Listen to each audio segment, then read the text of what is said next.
So, I have books here na makikita nyo. Yan ho. So, I have book on power. Ito po yun. I have book on power.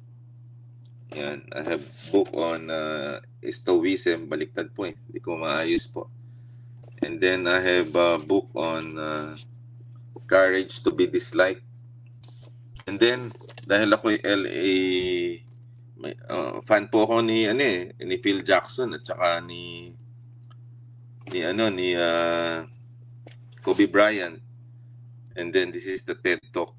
Ito yung TED Talk. So ito yung mga binabasa natin. How to deliver a TED Talk.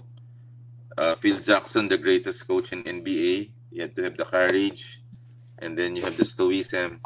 Then you have to understand the rules of power. So, these are books na binabasa natin. Kasi sa panahon ngayon, we need to understand the dynamic of things. So, yan ho, yung gusto ko lang ikwento sa inyo. Maybe from the other side of the globe, nakikita ko yung problema ngayon sa Amerika, no? Lalo na doon sa wildfires. Kasi the other day, meron ho kaming